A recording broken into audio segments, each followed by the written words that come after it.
Yeah, hi.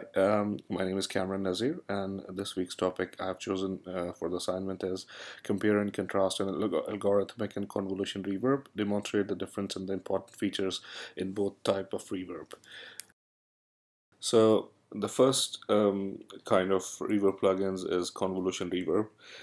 Convolution reverbs use real sound samples recorded from real rooms or modified but based on real recordings in some cases, known as impulse responses. They produce these in magical ways, and all we really need to know is that they use multiple microphones to capture the acoustics of a room. So we don't need to do any of that. The Reverb plugin then filters your sound through this impulse response to generate a believable organic tail based on the characteristics of a real room. I'll show you a simple example in Ableton Live. I have this free plugin here, which is called Hybrid Reverb.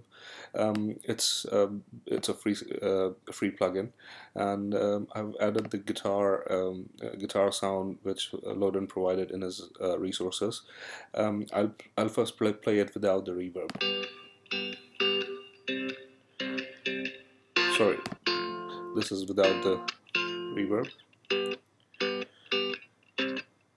And now if we enable the plugin,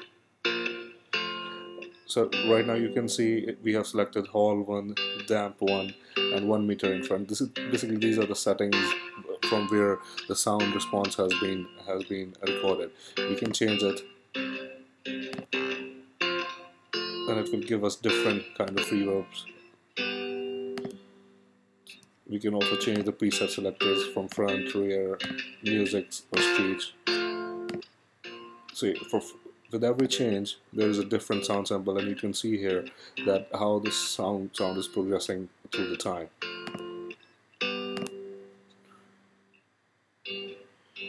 So this is basically a simple example of a convolution reverb. So the other kind of reverb plugin is algorithmic reverb. Algorithmic reverb generates reverb sound strictly based on parameters we set in the DAW. They try to generate the same thing as convolution reverbs, but because they are simulating the impulse responses as opposed to the convolution case, they can tend to sound fake, especially when isolated in a solo instrument case, unless we have a very good reverb plugin. This is a standard reverb plugin in almost all the DAWs. So for having a look at an example of algorithmic reverb, we'll have to go to the audio effects section of the Ableton Live, and here we'll select this ballad reverb, which is the simple one. Here, as you can see, there are a plethora of settings which you can change and which you can play to get whatever sound you are after, whatever kind of reverb you're after. The first section is the input processing, which includes the low cut and high cut filters, and you can also modify the pre-delay. And that pre-delay is basically how much time any effect will take to begin.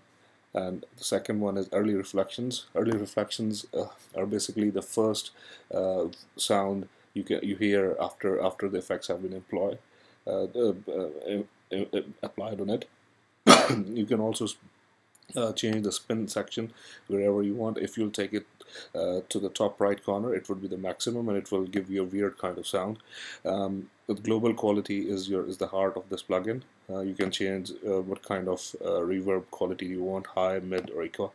You can change the size and stereo. Stereo, of course, if you want to get a mono reverb, you'll have to turn it down towards the left-hand side. Then we have a diffusion network. In the diffusion network, we've got a low pass, high shelving filters. I mean, you can change these settings in the high shelf, low shelving filter. Adjusting the high shelf filter allows you to fine tune the frequencies of the decay model to simulate people, carpeting, or other absorbent objects. Then we have the chorus section. You can apply choruses to your reverb as well. You can also change the density and scales. And the last section is the output section, where you can change the dry or wet signal or whatever you want. You can choose select the diffusion settings and also the reflection settings. So I'll just play the sound with the algorithmic reverb to give you an idea. This is the complete wet signal coming out of it, and this is the dry signal, and this is the middle signal, somewhere 50% between dry and wet. You can change whatever settings you want here. You can, and it will give you different kind of sounds. Spin as well. Yeah, so basically these were the two types of reverbs, and how we can play with the settings in all of them.